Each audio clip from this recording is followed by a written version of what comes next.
CMR jewellers సువర్ణ సంక్రాంతి సంబరాలు బంగారు ఆభరణాలపై 1050% తగ్గింపు. మాయ చుట్టు పెట్టి కొట్టుడే, అడవిడ కొట్టుడే, అత్తమ్మ కొట్టుడే, బావ కొట్టుడే, వాళ్ళ మొగుడు కొట్టుడే, నా బిడ్డను అన్ని కొట్టి కొట్టి చెప్పుకురయ్యా.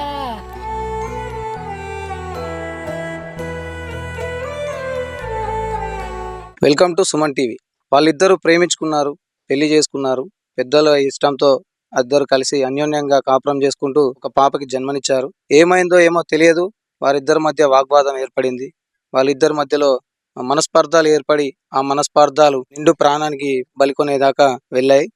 చనిపోయిన ఈ భానోతు ఉమా ఎవరైతే ఉందో ఆమె ఇద్దరి మధ్యలో ఉన్న మనస్పర్ధాలతో ఆత్మహత్యకు పాల్పడింది. ఆమె ప్రస్తుతం ప్రెగ్నెంట్, గర్భవతి అనే విషయం తెలుస్తూ ఉన్నది.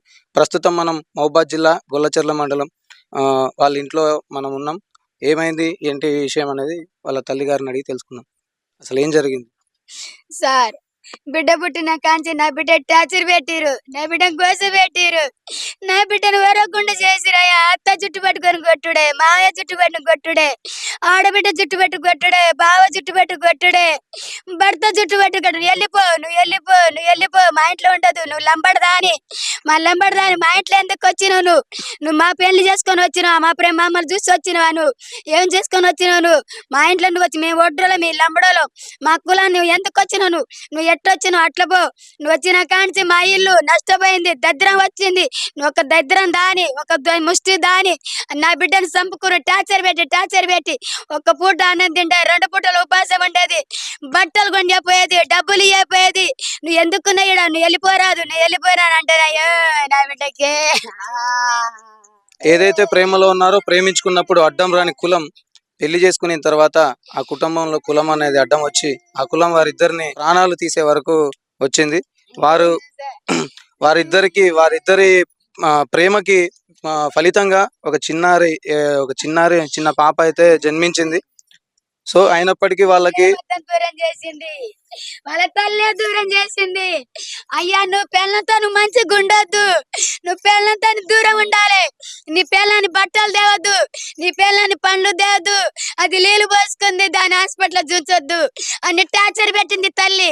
పిల్ల మొగుడు దూరం పెట్టింది, మొగుడు పిల్ల వాళ్ళు మంచి వాళ్ళు ఇతుకు పెట్టి గొడవలు చేసి వాళ్ళ తల్లే దూరం చేసింది. అయ్యో, తల్లి దూరం చేసి నా బిడ్డని ఎట్ట చంపాలనుకుందో చెప్పి వదిలిపెట్టింది. అయ్యా, వాళ్ళ అత్త తేగింది, నా బిడ్డ అత్త తేగింది.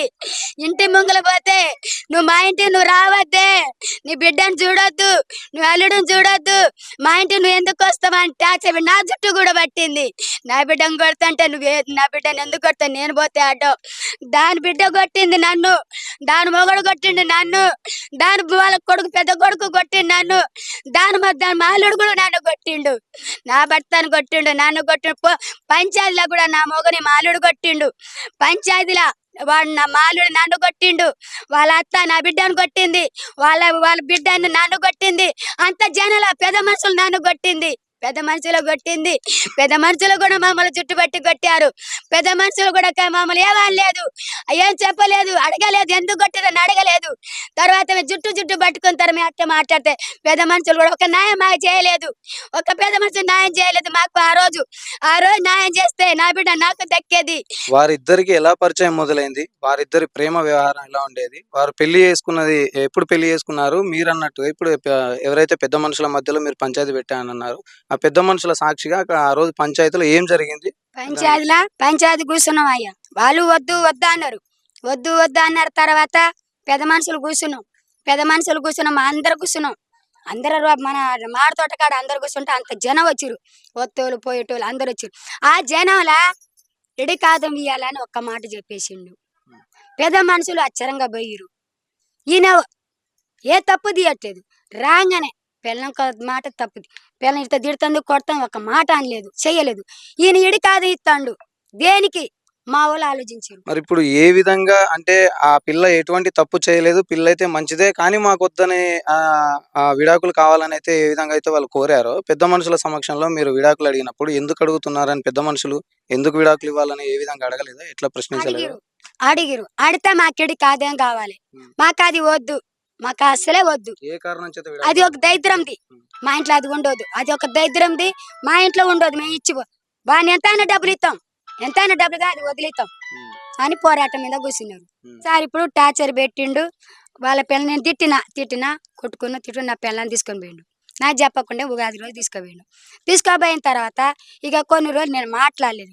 కొన్ని రోజులు మాట్లాడిన తర్వాత ఇక ఇట్లా వాళ్ళు తీసుకుపోయిన కాడ నుంచి కమ్మలో కొన్ని రోజులు ఉంచారు. కమ్మలో కొన్ని రోజులు ఉంటే కొంచెం మంచిగానే బతికిరు, వాళ్ళు 3 పిల్లలు మంచిగానే బతికిరు. అత్తపోయి ఒక కొడుక మన బేరం చేద్దాం రా, మన బాగుపడదాం రా అని కొడుకుని నేర్పుకొచ్చి గొల్లచెల్ల తీసుకొచ్చింది. గొల్లచెల్ల తీసుకొచ్చి మేకల బేరం కొన్ని రోజులు చేసింది. కొన్ని రోజులు మేకల బేరం చేస్తే వేరే నువ్వు దరిద్రుడా, నువ్వు మేకలు వస్తే బేరం కావట్లేదు అని కొడుకుని తిట్టింది. కొడుకు తిట్టిన తర్వాత మళ్ళీ టాటర్ పని పోతాడు. టాటర్ పనికి మళ్ళా ఆయన చేసిన కూలి నువ్వు తింటాను, మళ్ళీ ఇయ్యలేదా నా బిడ్డ మీద తిడుతున్నావు. నువ్వు కొడుకు చేసిన డబ్బులు తింటాను, మళ్ళీ ఇయ్యలేదా మన బోకర్ మాట మాట్లాడుతున్నావు. అన్ని నీదే కదా, మేమైతే అడగట్లే కదా. ఇది ఇలా ఉండగా ఆ రోజు అసలు ఏం జరిగింది? ఆమె ఆత్మహత్య యత్నానికి ఎందుకు పాల్పడింది? ఆమె ఆత్మహత్య చేసుకోవడానికి సిద్ధంగా ఉన్న విషయం, అంటే ఆమె ఆత్మహత్య యత్నానికి పాల్పడిన విషయం మీకు ఎలా తెలిసింది?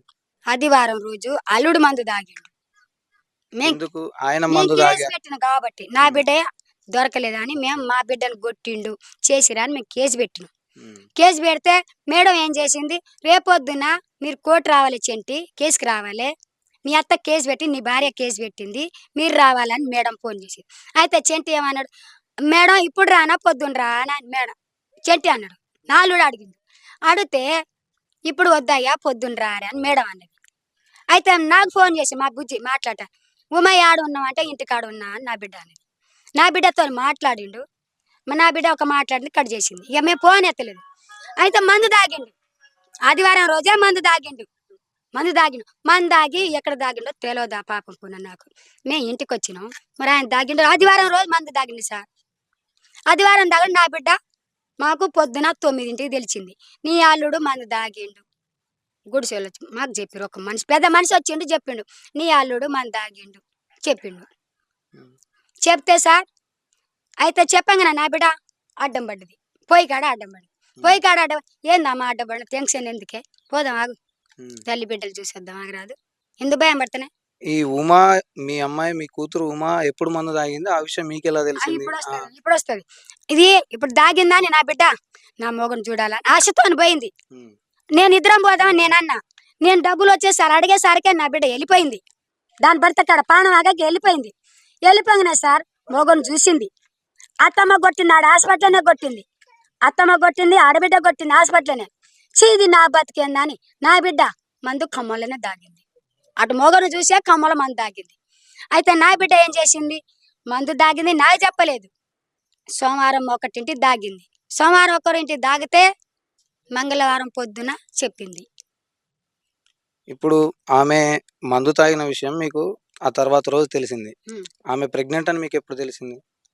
ప్రెగ్నెంట్ అని నేను ఒక హాస్పిటల్ జుంచుకొచ్చిన. ఇప్పుడు 2వ వెళ్ళి 3వ దలుగుతుంది.